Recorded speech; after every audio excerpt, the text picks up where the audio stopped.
కాదు, వాళ్ళకి అందరికీ అయాచిత లబ్ధి వచ్చినప్పుడు దాని విలువ తెలియదు ఎప్పుడు కూడా.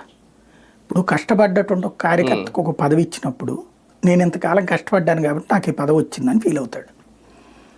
అలా కాకుండా పెద్దగా పార్టీతో సంబంధం లేకుండా పార్టీ గురించి పెద్ద కష్టపడినటువంటి వాళ్ళకి కులం పేరుతోనో మతం పేరుతోనో తీసుకొచ్చి ఇస్తే అది నాయకుడు అనుచరుడు, నాయకుడికి సంబంధించిన చుట్టాలు బంధువులు అని చెప్పి తీసుకొచ్చి ఇచ్చారనుకోండి, వాళ్ళకి దాని వాల్యూ ఏం తెలుసుద్ది?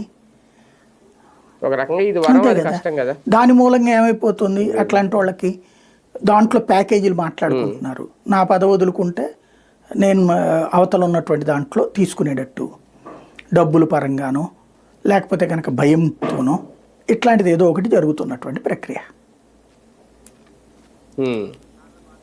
దానిలో భాగంగానే రాజీనామాలు పెరుగుతున్నాయి. అవిశ్వాసం పెట్టే అవకాశం ఎంతవరకు ఉంటుంది?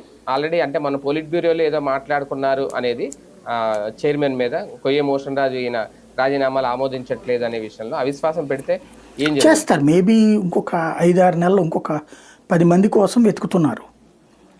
ఇంకొక 5-10 మంది కోసం ఇంకో 5-10 మంది దొరికితే అప్పుడు అవిశ్వాసం అవుతుంది. ఇప్పటిదాకా ఉన్నటువంటి ప్రకారం ఇంకా పూర్తి మెజార్టీ రావట్లేదు, వీళ్ళకి హాఫ్ రావాలి కదా. ఇప్పుడు పెడితే అందుకనే ఆగారు. ఇప్పుడు ఇట్లాగా వచ్చినటువంటి వాళ్ళు ఈ 6 కాకుండా తెలుగుదేశానికి ఉన్నటువంటి ఓట్లు ఇవన్నీ లెక్కలోకి ఉంటుంది కదా.